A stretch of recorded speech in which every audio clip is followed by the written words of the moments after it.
Hello and welcome you all to let's crack it. मेरा नाम है अभिषेक। तो ये यूनेस्को वर्ल्ड हेरिटेज साइट्स की जो सीरीज़ चल रही थी उसका ये सेकंड वीडियो है। इससे पहले फर्स्ट वीडियो में हम 21 साइट्स कवर कर चुके थे। हम कर चुके थे कुतुब मीनार तक, है ना। तो 21st साइट जो थी Qutub Minar and it's monuments, जो 1993 में मेंशन हुआ था यूनेस्को वर्ल्ड हेरिटेज साइट में, वहाँ तक हम कर चुके थे कवर उसमें पिछली वीडियो में। और यहाँ से हम करेंगे इस बार माउंटेन रेलवेज जो है भारत के। स्टार्ट करने से पहले गाइस बताना चाहूँगा मैं आपको कि लेट्स क्रैक इट का यूट्यूब चैनल अगर आपने सब्सक्राइब नहीं किया तो उसको प्लीज़ सब्सक्राइब कर लीजिए। और फ्री टेलीग्राम चैनल भी है लेट्स क्रैक इट का, जिसका लिंक इस वीडियो के डिस्क्रिप्शन में मिलेगा आपको। आप उसको भी ज्वाइन कर लीजिए, जिससे आपको सारे करंट अफेयर्स और PDFs या फ्री पिक्स या जो भी प्रोवाइड मटेरियल होता है वो सब मैं उसमें उसी में प्रोवाइड करता हूँ। साथ साथ गाइज RO एडवोकेट जनरल के एग्ज़ाम के लिए जैसे कि ये वीडियो बहुत इंपॉर्टेंट है, क्योंकि क्वेश्चन आ सकते हैं इससे करंट अफेयर्स, क्योंकि उसमें पोर्शन है आपके सिलेबस में करंट अफेयर्स और इंटरनेशनल करंट अफेयर्स, तो उसका सवाल बन सकता है। तो जो स्टूडेंट्स टेस्ट सीरीज़ के लिए बार बार पूछ रहे हैं तो उनसे बताना चाहूँगा कि टेस्ट सीरीज़ चल रही है और टेस्ट सीरीज़ आप ज्वाइन कर सकते हैं 7665804421 पर कॉल या मैसेज करके। और टेस्ट सीरीज़ के साथ साथ आपको लीगल हिस्ट्री, लीगल ग्लॉसरी और वर्ल्ड हिस्ट्री की PDF भी फ्री मिलेंगी अगर आप टेस्ट सीरीज ज्वाइन करते हैं। और कुछ स्टूडेंट्स ऐसे हैं जिनको टेस्ट सीरीज नहीं चाहिए, सिर्फ PDF चाहिए, तो फिर वो PDFs पेड है। उसके लिए आपको एक टोकन मनी अमाउंट देना होगा। तो जो स्टूडेंट्स चाहते हैं कि उनको PDF चाहिए तो वो भी मुझे 7665804421 पर कॉल या मैसेज कर सकते हैं एज पर देयर कन्वीनियंस। चलिए स्टार्ट करते हैं। तो माउंटेन रेलवेज ऑफ इंडिया जो है, ये एक बार में इसको यूनेस्को वर्ल्ड हेरिटेज साइट का टैग नहीं मिला, टुकड़ों में मिला, है ना। 99 में मिला एक बार, फिर 2005 में मिला, फिर 2008 में मिला। तो देखो 99 में मिला दार्जिलिंग को, सबसे पहले दार्जिलिंग को मिला था, वेस्ट बंगाल में जो है। फिर मिला नीलगिरी को जो तमिलनाडु में है 2005 में। फिर मिला कालका शिमला रेलवे को हिमाचल प्रदेश में जो 2008 में मिला। The mountain railways of India represent a collective listing, है ना। कलेक्टिव लिस्टिंग हो गई दार्जिलिंग वाले की, नीलगिरी की और कालका शिमला की। जो दो रेलवेज हैं, एक तो दार्जिलिंग हिमालय 1881 में जो बनी, कालका शिमला 1898 में बनी, और located in the rugged hill regions, है ना। अगर आप लोगों ने, तो हो सकता है कई सारे लोगों ने शिमला वाला जो कालका टू शिमला का जो रूट है उसको गए भी हों आप, उसमें जो टॉय ट्रेन कहते हैं उसको, बेसिकली टॉय ट्रेन से अगर आप गए हों। फिर एक माथेरन हिल रेलवे भी है, इसको भी कहा जा रहा है कि आप इसको भी कंसिडर किया जाए इसके अंदर, यूनेस्को वर्ल्ड हेरिटेज साइट का टैग माथेरन हिल को भी मिले, लेकिन अभी ये मिला नहीं है, ये डिमांड में है। नेक्स्ट आता है महाबोधि टेम्पल कॉम्प्लेक्स बोध गया। तो देखिए जो महाबोधि टेम्पल कॉम्प्लेक्स है बोध गया, 2002 में इसको टैग मिला, बिहार में है ये। तो जो महाबोधि टेम्पल है यहाँ पर जो गौतम बुद्ध थे उनको आप कह सकते हो विजडम प्राप्त हुआ था, एक, है ना, जो दिव्य ज्ञान प्राप्त हुआ था उसकी प्राप्ति यहीं पे हुई थी। यानी कि आप कह सकते हैं कि the first temple was built by emperor Ashoka. तो पहला जो मंदिर बनाया गया था यहाँ पे, ये अशोक ने बनाया था 3rd सेंचुरी BC में, 260 BC में, बोधि ट्री के पास। तो बोधि ट्री कौन सा है, वो है फिकस रिलीजियोसा, है ना, रिलीजन से ले लिया ये वाला, है ना। तो ये जो ट्री है फिकस रिलीजियोसा, ये इंपॉर्टेंट है, ये पूछा जा सकता है आपसे कि जो बोधि ट्री है उसका साइंटिफिक नेम क्या रखा गया है। उसका साइंटिफिक नेम फिकस रिलीजियोसा रखा गया है। However the temple seen now are dated between 5th and 6th century AD, यानी कि जो मंदिर आज हमें देखने को मिलता है वो 5वीं से लेकर 6ठी शताब्दी के बीच में बना हुआ है, जबकि सबसे पहले यहाँ पे जो मंदिर बनाया था वो किंग अशोक ने बनाया था। The structures have been built in bricks, है ना, ईंटों से बना हुआ है। रेवर्ड बहुत ज़्यादा पूजनीय है, सेंटिफाइड है as the place where Siddhartha Gautama was enlightened, है ना, वो एनलाइटनमेंट हुआ उनका यहाँ पे, उनको दिव्य ज्ञान की प्राप्ति हुई 531 BC में एट द एज ऑफ 35। तो 35 साल की उम्र में उनको यहाँ पे दिव्य ज्ञान की प्राप्ति हुई थी। Then propagated his divine knowledge of Buddhism to the world. तो बाद में उन्होंने बुद्धिज्म की जो नॉलेज थी उसको पूरी दुनिया में उसका प्रचार प्रसार किया। नेक्स्ट आते हैं रॉक शेल्टर्स ऑफ भीमबेटका। तो भीमबेटका केव्स जो है बहुत ही इंपॉर्टेंट केव्स हैं, MP में है ये केव्स, है ना। 2003 में इनको वर्ल्ड हेरिटेज साइट की लिस्ट में डाला गया था। तो ये डिस्कवर की गई थी अभी बहुत ही रिसेंटली इसको डिस्कवर किया गया 1957 में। इसमें 5 क्लस्टर्स हैं रॉक शेल्टर के with paintings that are inferred to date from the mesolithic period, यानी कि करीब करीब 10,000 साल पुरानी से भी ज़्यादा आप कह सकते हो, 20,000 साल पुरानी भी आप कह सकते हो, यहाँ पे गुफाएं हैं। Through to the historical period with the 21 villages surrounding, है ना, 21 गाँव उसके चारों तरफ है, reflecting the traditions displayed in the rock paintings, है ना। तो रॉक्स पर बहुत सारी पेंटिंग्स बनी हुई हैं। Unique rock art has been discovered in 400 painting shelters. तो यानी कि जो रॉक आर्ट मिली है, यानी कि पत्थरों पे जो आर्ट मिली है वो करीब करीब 400 से ज़्यादा गुफाओं में वहाँ पे देखने को मिली है। नेक्स्ट आता है छत्रपति शिवाजी टर्मिनस। इसको पहले विक्टोरिया टर्मिनस कहा जाता था, यानी कि रेलवे स्टेशन है महाराष्ट्र यानी कि मुंबई में।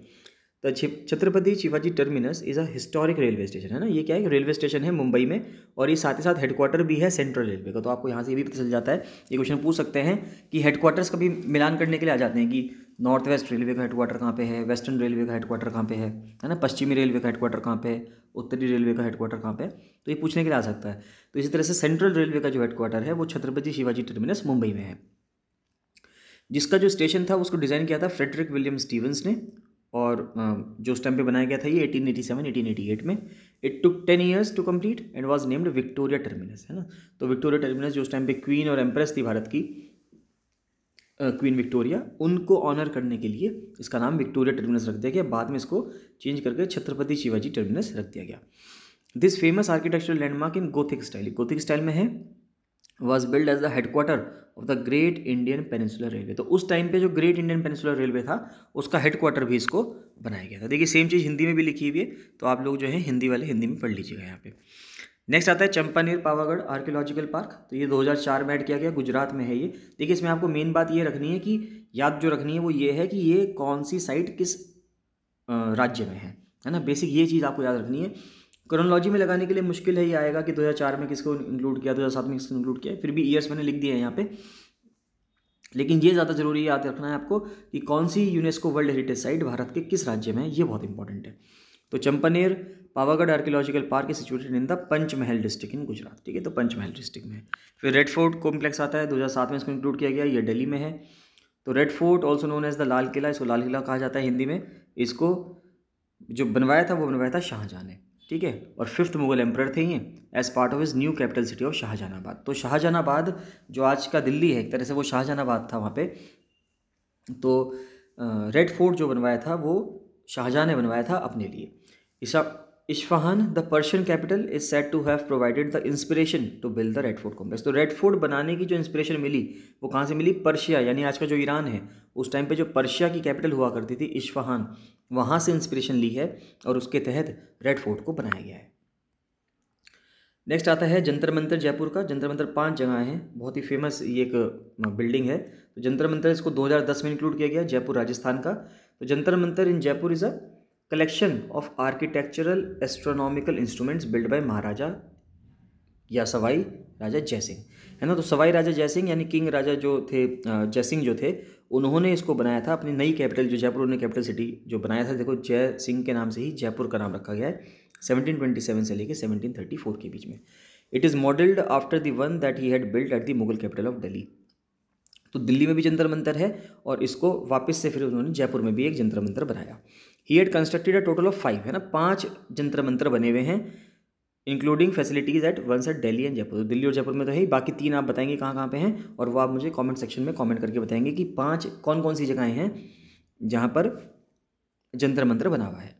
The Jaipur observatory is the largest, सबसे बड़ी ऑब्जर्वेटरी है ये, and best preserved of these and has a set of some 20 main fixed instruments built in masonry. तो देखिए यहाँ पे क्या है, ये एक ऑब्जर्वेटरी है। अगर आप पाएंगे एक ऑब्जर्वेटरी का मतलब क्या है कि यहाँ से जो सूरज और चांद की जो दशा है और दिशा है वो उसका लोग अनुमान लगा सकते हैं, जो उनसे पढ़ना लिखना जानते हो, जो समझ सकते हैं कि वो जो बिल्डिंग्स बनी हुई हैं वो किस तरह से सूरज की पोजीशन को, है ना, या एक्लिप्स जब होता है ना, जब ग्रहण लगता है तो ग्रहण की पोजीशन को कैसे वो बता सकती हैं। अगर कोई उसका जानकार है तो वो उनसे पता कर सकता है, उसको मॉडर्न इक्विपमेंट्स की ज़रूरत नहीं है। तो आप देख सकते हैं कि आज से 300, 350, 400 साल पहले भी कितनी ज़्यादा नॉलेज रखते थे उस टाइम के राजा या उनके कोर्टियर्स या उनके जो दरबार में लोग थे जिन्होंने इसको बनवाने का सोचा था, ऐसी ऑब्जर्वेटरीज को।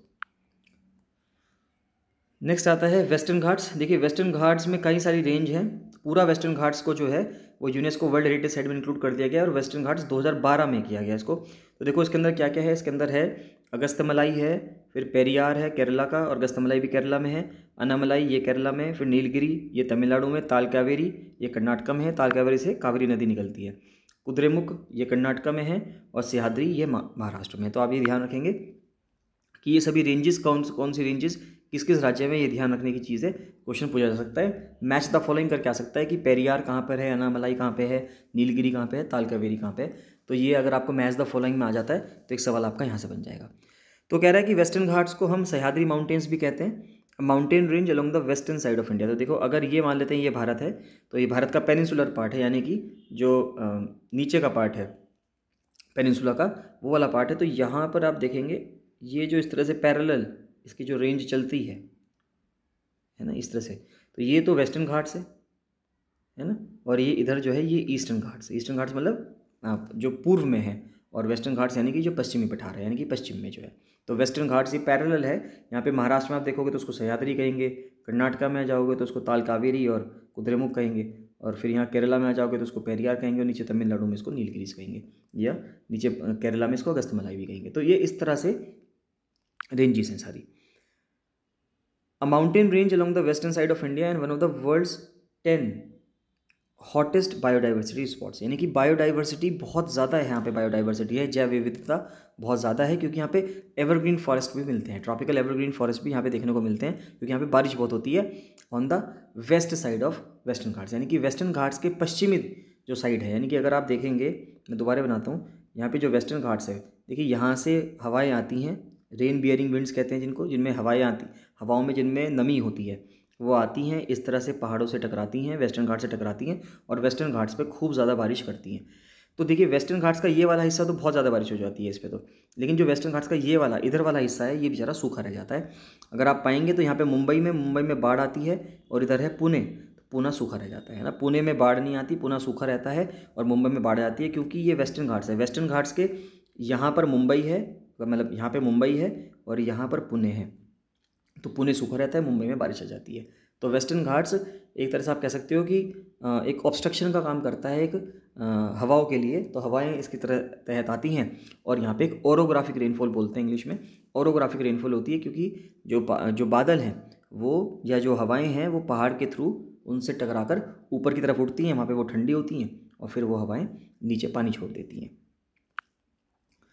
A total of 39 properties including national parks, wildlife sanctuaries, reserve forest were designated as World Heritage Site। तो ये इंपॉर्टेंट बात है कि 39 प्रॉपर्टीज़ हैं, यानी कि नेशनल पार्क भी हैं उसमें, वाइल्ड लाइफ सेंचुरीज भी हैं, रिजर्व फॉरेस्ट भी हैं, जिनको वर्ल्ड हेरिटेज साइट का दर्जा मिला हुआ है।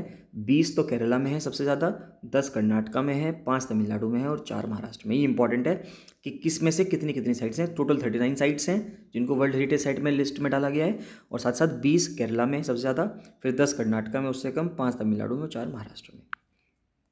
नेक्स्ट आता है हिल फोर्ट्स ऑफ राजस्थान। तो राजस्थान में जो हिल पर, यानी अरावली रेंज जो पूरी राजस्थान में फैली हुई है, उनके उस पर जो किले बने हैं, अलग अलग महाराजाओं ने, अलग अलग राजाओं ने, राजस्थान के राजपुताना के जो अलग अलग राजाओं ने जो किले बनाए हैं, 2013 में उनको इंक्लूड किया गया यूनेस्को वर्ल्ड हेरिटेज साइट में। और वो कौन कौन से किले हैं अगर आप पाएंगे, देखिए चित्तौड़गढ़ है, कुंभलगढ़ है, रणथंभौर है, आमेर है, ये आमेर जयपुर में है, नेक्स्ट जैसलमेर आता है, और फिर एक गैंगरोन आता है। तो देखो इनके बारे में अगर हम पढ़ें तो क्या कह रहा है ये, कि the hill forts of Rajasthan are a series of sites, है ना। जिस तरह से वेस्टर्न घाट्स एक सीरीज़ थी कि कई सारे वेस्टर्न घाट्स में रेंजेस थी अलग अलग राज्यों में, उसी प्रकार से हिल फोर्ट्स ऑफ राजस्थान भी अलग अलग फोर्ट्स हैं जो कि आउटक्रॉप्स पे हैं अरावली माउंटेन के, है ना। अरावली माउंटेन जो पूरी राजस्थान में फैली हुई है, उसके ऊपर जो माउंटेन, जो उसके ऊपर जो फोर्ट्स बनाए गए, वो ये सभी फोर्ट्स बनाए गए, चित्तौड़ का फोर्ट हो चाहे कुंभलगढ़ का फोर्ट हो।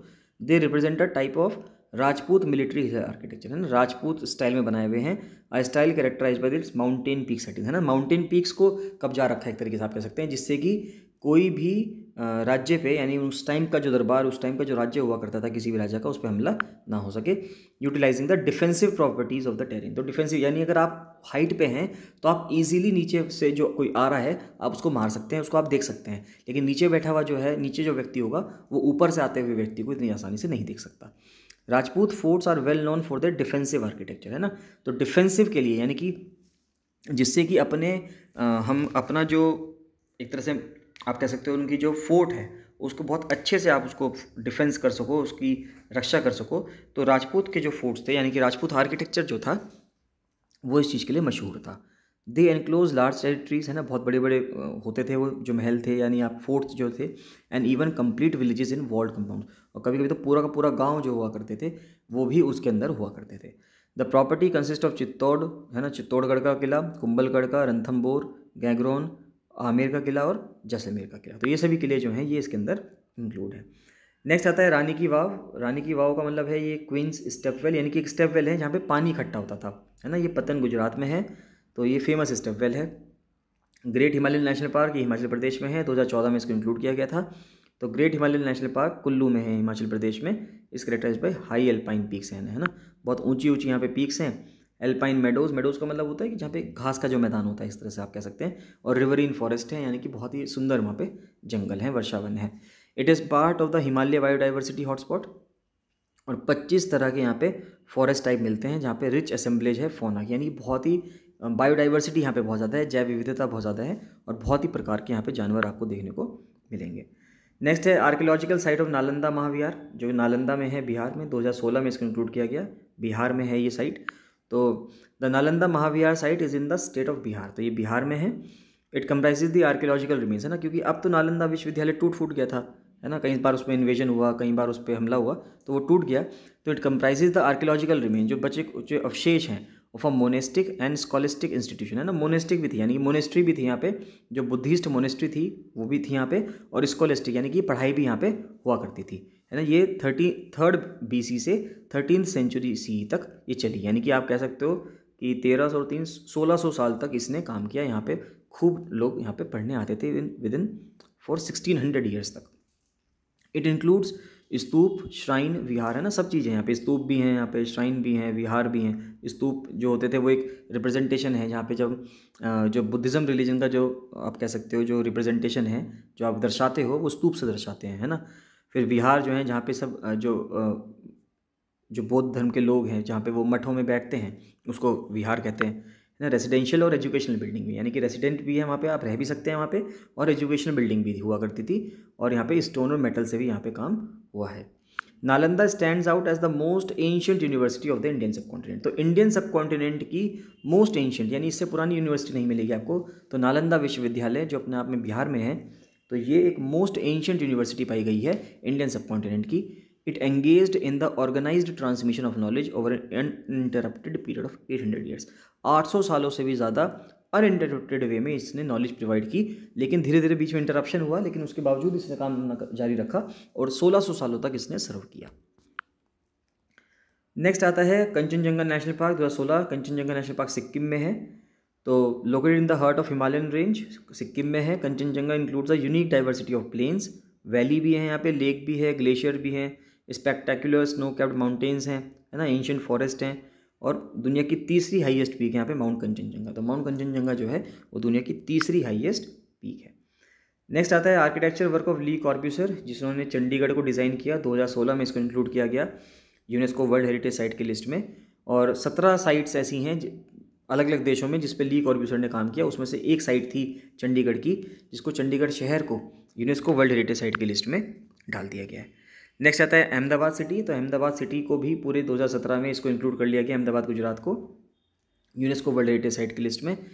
इसको फाउंड किया था सुल्तान अहमद शाह थे। अहमद शाह के नाम पे अहमदाबाद इसको रखा गया है in the 15th century on the eastern bank of Sabarmati river. तो अहमदाबाद किस नदी के किनारे है? साबरमती नदी के किनारे है। Presents a rich architectural heritage from the सल्तनत period.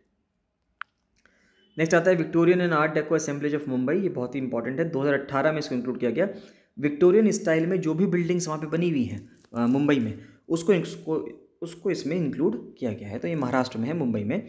This is a collection of the Victorian Gothic buildings and art deco buildings. They are, जैसे बॉम्बे हाई कोर्ट की बिल्डिंग हो गई, राजाबाई क्लॉक टावर हो गया, इरोज सिनेमा है, कॉन्वोकेशन हॉल है, Mumbai university है, यूनिवर्सिटी की लाइब्रेरी है मुंबई की। तो इन सभी को इसमें इंक्लूड किया गया है। विक्टोरियन स्टाइल में ये बना हुआ था, तो इन सबको इसमें इंक्लूड कर लिया गया। नेक्स्ट आता है जयपुर। पूरा जयपुर शहर जो 4 दीवारी है जयपुर की, 2019 में इसको इंक्लूड किया गया। जयपुर कैपिटल है राजस्थान की। तो फोर्टिफाइड सिटी है ना, जो 4 दीवारी यानी कि चारों तरफ से जो फोर्ट है, फोर्टिफाइड जो सिटी है जयपुर का, in India's north western state of Rajasthan was founded in Sawai Raja Jai Singh के द्वारा इसको फाउंड किया गया था। दूसरे सिटीज़ की तरह ये जो रीजन था ये हिली टेरेन पे नहीं था, है ना। बाकी सब लोग, अगर बाकी सभी आप देखेंगे तो सभी हिली टेरेन पे हैं, है ना। ये हिली टेरेन पे नहीं है। Jaipur was established on the plain. तो जयपुर कहाँ पे है? प्लेन में एस्टेब्लिश किया हुआ है। And build according to a grid plan, है ना। एक ग्रिड प्लान की तरह बहुत ही प्लान्ड सिटी के रूप में इसको बनाया गया था। Interpreted in the light of the वैदिक आर्किटेक्चर। तो वैदिक आर्किटेक्चर के स्टाइल में इसको बनाया गया था, और ये एक प्लान्ड सिटी आप कह सकते हो उसको, some kind of a planned city ये है। The streets feature continuous colonnaded businesses that intersect in the center creating large public squares called चौपड़। तो यहाँ पे 2 तरह से चौपड़ होती हैं, बड़ी चौपड़, छोटी चौपड़, और यहाँ पे इनके चारों तरफ यहाँ पे शॉप्स होती है ना, यहाँ पे शॉप्स हैं यहाँ पे, आप पाएंगे अगर कभी आप जयपुर घूमने जाएंगे तो आप पाएंगे कि यहाँ पे बड़ी चौपड़ है, फिर ऐसे इसके अंदर नीचे आ जाएगा ये छोटी चौपड़ है। तो ऐसे करके ये फोर्टिफाइड सिटी है और चारों तरफ से दीवार है इसमें, है ना। अजमेरी गेट और इस तरह से करके गेट्स बने हुए हैं जिनके थ्रू बसेस वगैरह सब इसके अंदर एंटर करती हैं सिटी के अंदर। नेक्स्ट आता है ककातिया रुद्रेश्वरा टेम्पल, ये 2021 में, ये इंपॉर्टेंट है दोनों। मैंने आपको फर्स्ट वीडियो में बताया था कि 39 और 40 ये दोनों इंपॉर्टेंट है क्योंकि ये दोनों 2021 में एंटर हुए हैं यूनेस्को वर्ल्ड हेरिटेज साइट में। तो इन पर सवाल बनना बहुत ही मोस्ट प्रोबेबल चांस है कि इनके ऊपर सवाल बन जाएगा, चाहे अगर पीसीएस प्रीलिम्स आप लिख रहे हो, चाहे आप आरओ का एडवोकेट जनरल का एग्जाम लिख रहे हो। तो ककातिया रुद्रेश्वरा या इसको रामप्पा टेम्पल भी कहते हैं, 2021 में तेलंगाना में है ये। तो रामप्पा टेम्पल कहते हैं, विलेज ऑफ पालमपेट, 200 किलोमीटर है हैदराबाद से, तेलंगाना में। शिवा टेम्पल है ये, walled complex build during the Kakatiya period, है ना। ककातिया रूलर्स जो हुआ करते थे 1123 से 1323 तक, है ना, अंडर रूलर्स गणपति देव और रिचर्ड रुद्र रेड्डी, है ना। तो गणपति देव जो रूलर थे उनके दौरान इसको बनाया गया। Construction of the sandstone temple, sandstone से बनाया हुआ है, 1213 में शुरू हुआ और ये करीब 40 साल तक चला। उसके बाद ये मंदिर बनकर रेडी हो गया। और लास्ट साइट आती है धोलावीरा। धोलावीरा अपने आप में एक हड़प्पन सिटी है, यहाँ पर बहुत बड़ा डॉकयार्ड मिला था, है ना, यानी कि एक बंदरगाह मिला था। तो एंशिएंट सिटी ऑफ धोलावीरा एक मोस्ट रिमार्केबल और वेल प्रिजर्व्ड अर्बन सेटलमेंट है ना, शहरी सेटलमेंट है, बहुत ही पुराने ज़माने का, 3rd to mid 2nd millennium BC, यानी कि आप मान सकते हैं आपसे कितने 5000 साल पुरानी ये सभ्यता है या 5000 साल पुराना शहर है जो मोस्ट प्रिजर्व्ड तरीके से इसको रखा गया है। 1968 में साइट डिस्कवर की गई थी। Site is set apart by its unique characteristics such as its water management system के लिए बहुत इंपॉर्टेंट है ये, मल्टी लेयर डिफेंसिव मैकेनिज्म, यानी कि इसका जो डिफेंसिव मैकेनिज्म था जो उस टाइम पे इंडस वैली के लोगों ने बनाया होगा, बहुत ही मल्टी लेयर्ड था। एक्सटेंसिव यूज़ ऑफ स्टोन, पत्थर का बहुत अच्छे से इस्तेमाल किया गया है, और स्पेशल ब्यूरियल स्ट्रक्चर्स, है ना। और यहाँ पे जो ब्यूरियल स्ट्रक्चर्स थे यानी कि जो अवशेष, यानी कि जो ब्यूरियल आप कह सकते हो कि जब उनके जो परिवारजन मर जाते थे तो उनको जो ब्यूरी करते थे, ज़मीन में दबाते थे, तो उसके अलग अलग स्ट्रक्चर्स यहाँ पे देखने को मिलते हैं। तो दैट्स ऑल। तो इसी के साथ UNESCO world heritage site complete होती है। तो आप इनको अच्छे से पढ़ लीजिएगा। 40 साइट्स हैं, 2021 में 2 ऐड की गई हैं, रामप्पा टेम्पल तेलंगाना का और धोलावीरा सिटी गुजरात में जो है ना। और ये इंडस वैली सिविलाइजेशन का एक बहुत ही इंपॉर्टेंट, बहुत ही महत्वपूर्ण शहर है। तो इसके साथ ये UNESCO world heritage sites complete होती हैं। ये आपके लिए जो आरओ का एग्जाम आने वाला है और साथ ही साथ जो UKPSC का अपर PCS है, इन दोनों के लिए बहुत इंपॉर्टेंट है। तो आप इसके नोट्स बनाते रहिएगा। अगर आपको टेस्ट सीरीज ज्वाइन करनी है तो टेस्ट सीरीज ज्वाइन करने के लिए या मेंस के ग्रुप को ज्वाइन करने के लिए, क्योंकि मेंस के लिए भी बहुत इंपॉर्टेंट है। लोअर PCS मेंस का बैच चल रहा है, तो अगर आप चाहते हैं तो लोअर PCS मेंस के बैच में भी जुड़ सकते हैं, उसमें आप एनरोल हो सकते हैं, जिससे कि आपकी प्रिपरेशन बहुत ही ज़्यादा स्ट्रीमलाइन हो जाए। उसको ज्वाइन करने के लिए आप मुझको 7665804421 पर कॉल या मैसेज कर सकते हैं और इन्फॉर्मेशन सारी ले सकते हैं। साथ ही बताना चाहूँगा कि फ्री टेलीग्राम चैनल जरूर ज्वाइन कर लीजिएगा, वो बहुत ज़्यादा इंपॉर्टेंट है। और चैनल को सब्सक्राइब नहीं किया तो चैनल को सब्सक्राइब कर लीजिएगा और वीडियो को लाइक ज़रूर कर दीजिएगा। चलिए, thank you and bye bye.